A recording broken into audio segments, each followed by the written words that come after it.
Act 7, Birth of Terra, 2115. Chapter 1, The City Under the World. The year 2115 arrived with quiet thunder beneath the earth. Far below ruined skylines and predatory nights, the underground human city breathed in steel and circuitry. Miles of reinforced corridors pulsed with generators. Hydroponic towers gleamed emerald. Medical theaters ran on salvaged sunlight, captured, stored, and rationed like treasure. Humanity had not vanished. It had learned to burrow, to whisper, to build without being seen. In the central hospital, soldiers stood watch in overlapping shifts, faces set and weapons ready. Above them, the surface belonged to vampires, firsts who marched in drilled formations and purebloods who ruled in courts. But below, this city belonged to human hands that refused to open in surrender. A child was born that night. The nurses stepped back as monitors spiked. Doctors leaned in, breath held, while the infant's first cry shook dust from overhead vents. The baby's eyes opened, luminous yellow, bright as furnace glass. A tuft of thick red hair caught the operating light like wire on fire. There was a moment, one heartbeat's worth, when the room did not understand what it had received. Then the mother laughed once, short and wild with relief. The father, Eric, a vampire who had turned his back on the night to stand with the living, closed his eyes and said the child's name aloud, a vow more than a word. Terra. No one spoke of miracles in those halls, not where pragmatism kept oxygen flowing and food growing. Yet the silence carried that shape. The first Dhampir had arrived, a child of two worlds, forged where human defiance met vampiric endurance. Word spread across the city like a rumor that dared not look up at the sun. A new kind of protector had been born. Chapter 2, Two Teachers. Terra did not learn to walk. She launched. By the time most children were learning balance, she could cross a training bay in 3 long strides and land on the high rail without a whisper. In her blood, something hummed, old instinct braided with new power, and it answered when the air itself called. Her mother, a veteran of surface raids and tunnel defenses, taught structure over raw talent. Weapon safety, room clearing, field dressing, the cadence of orders shouted through smoke. She did not coddle Terra. She crafted her. Day after day, they drilled across obstacle courses made from salvaged steel and broken scaffolds, until Terra's muscles memorized every angle of cover and every angle of fire. Eric trained her at night when the city dimmed and the air grew cool. He'd once worn the insignia of the vampire army. Now the human ranks called him lieutenant and trusted him with the instruction that no mortal could give. He taught the physics of the unnatural, how to read a wing's shadow before the body arrives, how to break a vampire's balance with a twist of hip and wrist, how to cut with nails but hold back enough not to ruin your own tendons. He drilled her senses, to taste the trace metal edge of fear, to feel the pressure wave of a body dropping behind her, to hear the difference between wind and breath. At 8, Terra could field strip 3 rifles blindfolded, disarm a veteran in one movement, and land light as dust on a gantry 20 meters up. She learned what it meant to hold back, because one careless strike could wound a friend. She learned what it meant never to hesitate, because one heartbeat of doubt could kill a team. At 18, Terra signed the oath of the Vampire Extermination Squad, VES, with a hand that did not shake. The ceremony was small, all steel and purpose. Her name joined rosters that did not live long, and the squad's quartermaster handed her a kit that blended human engineering with vampiric adaptation. Shock-stabilized armor plates that flexed with inhuman speed, Talon-compatible gauntlets, weapons calibrated to punish rapid motion without jamming. Her first mission felt like jumping into a map etched with grief. The team moved through bone-cold tunnels and burst from service wells into the broken cities above. They ghosted beneath bridges, crossed wind-scoured rooftops, and hit nests with ruthless precision. Terra learned how non-winged vampires packed themselves into tight warrens, how they ran supply like a black river through dead streets, how they set traps using human fear and vampire patience. The city watched from catwalks and behind safety glass. Some were afraid, a child like a blade, but even fear bent to necessity. Survival had its own theology. Chapter 3, BES. She also learned how fast she could be when the mission turned. Faster than bullets, faster than thought. Her yellow pupils cut the night like lenses engineered for war. When her claws extended, they did so with the delicate violence of a draw knife gliding through seasoned wood. Her squad respected her effectiveness. They also gave her space. When a commander said hold, Tara's stillness looked like a spring under load. When he said go, she moved like release. VES counted victories in numbers pulled from burned ledgers and emptied cells. Tara counted survivors. It was a ledger that did not balance often enough. Chapter 4, The Lieutenant's Doctrine. Eric took on more than the training of one Dhampir. He was tasked with shaping an army that could survive the sky.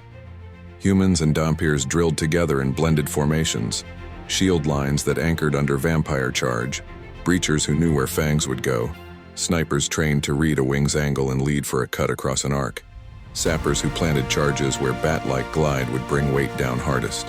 He taught them what a first vampire captain favored under stress, how pureblood aristocrats telegraphed contempt in the set of the jaw and the tilt of a wingtip. He taught them that discipline could break the back of arrogance if it held 3 seconds longer than instinct could exploit. The training yards became a choreography of defiance. Human squads locking place like teeth, Dhampirs threading between them, catching momentum and redirecting it into floors and walls. Eric hammered in one lesson until it sang on their bones: never fight the night alone. Tara listened. She did not always obey. Chapter 5, 2 centuries of service. Time means something different to a Dhampir. Years do not erase the body, they engrave it. 200 years carried Tara from VES prodigy to living doctrine. She outlasted uniforms, insignias, commanders, even wall sections of the city that were replaced and replaced again.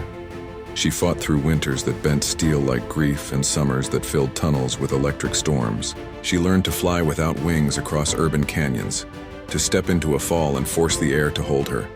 She learned to pace herself across 100-hour operations without fraying into the tunnel vision of bloodlust.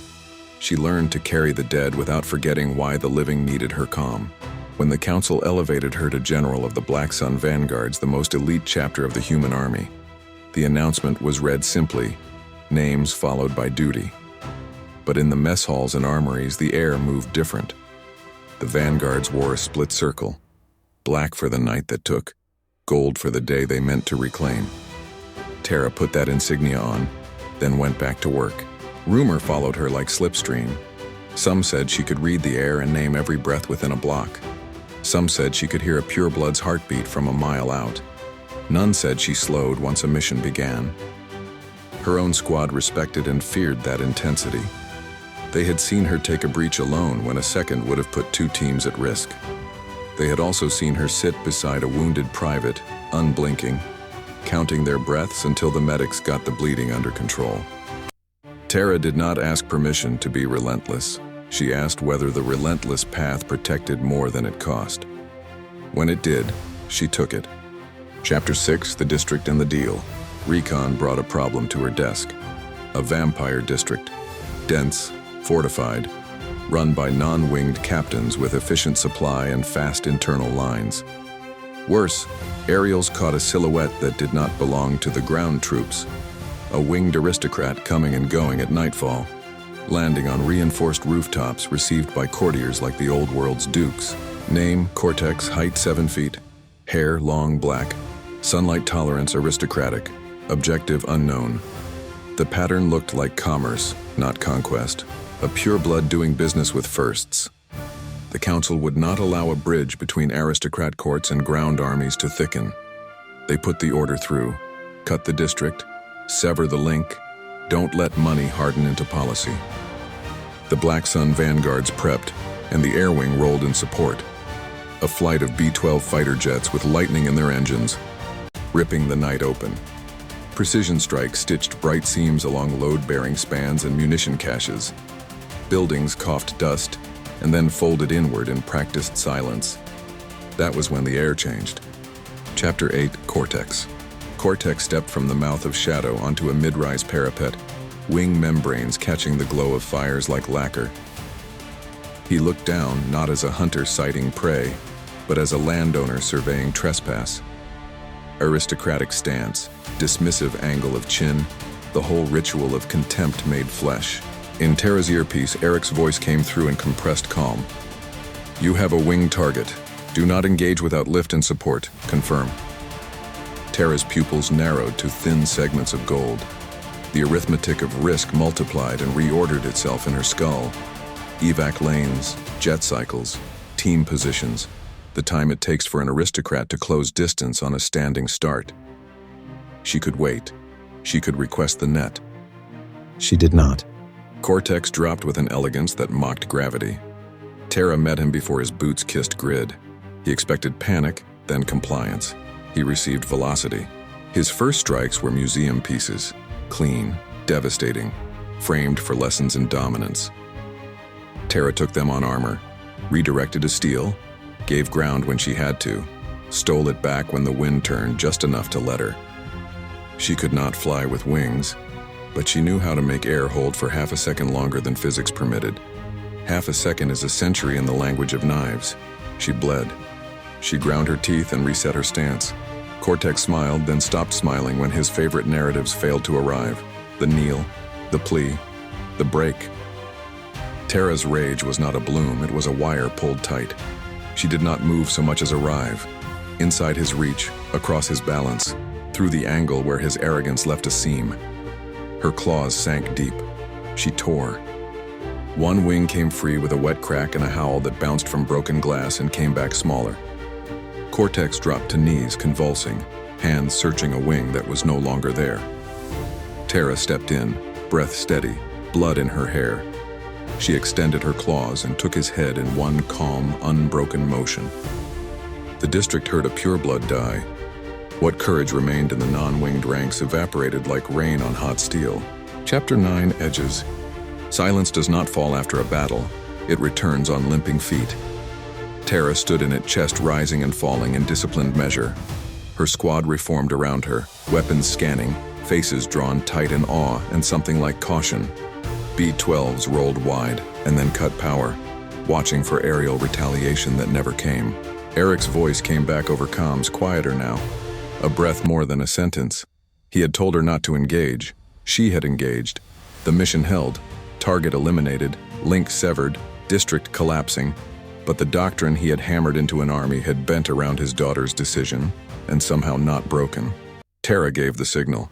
The vanguards moved. Extraction lanes opened. The team peeled out under their own cover, leaving behind a district in a slow, inevitable fall. There would be debates later.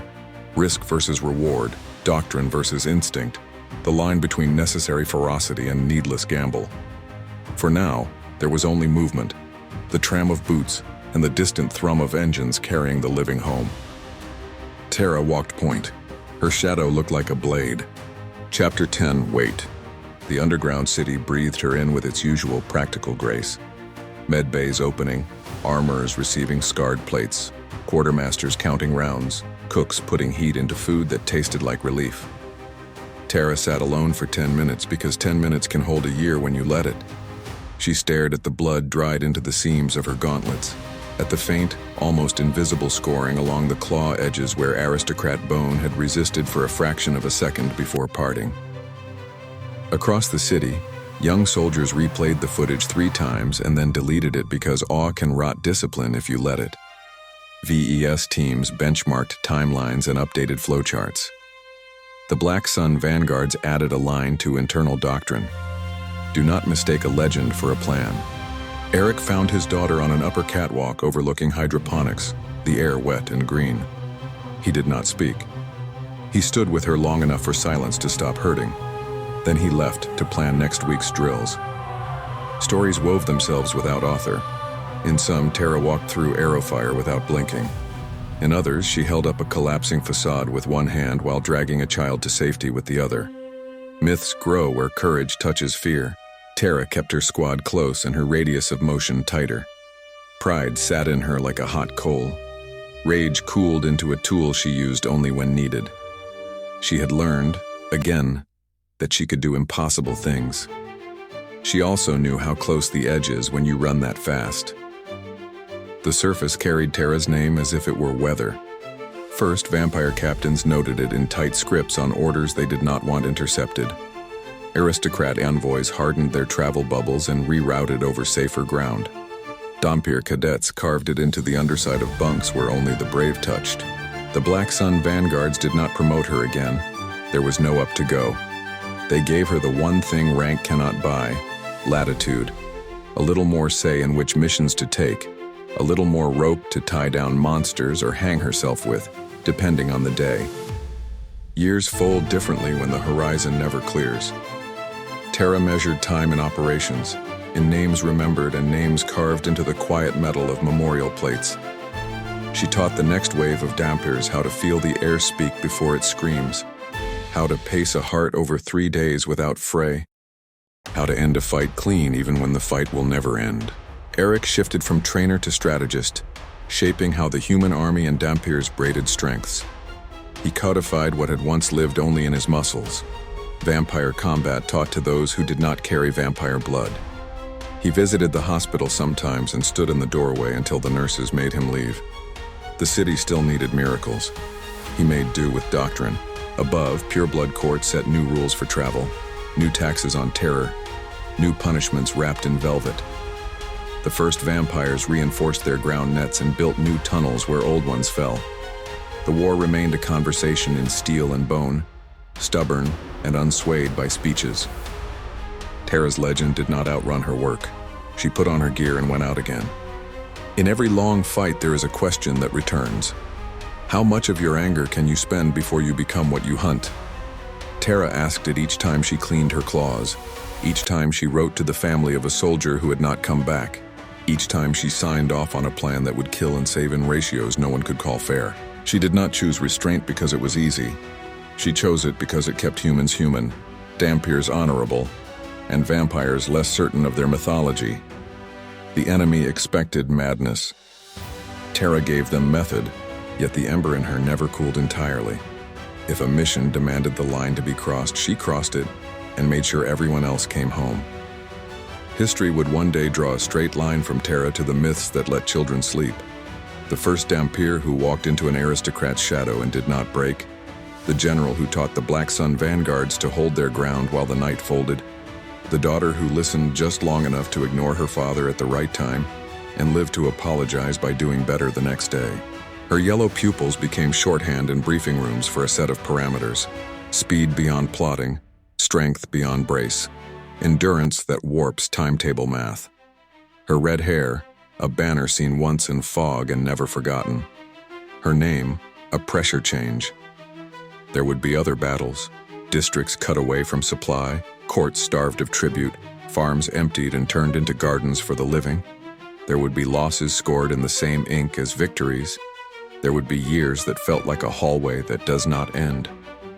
Through it, Terra moved with the terrible grace of someone born for two worlds and rejecting surrender.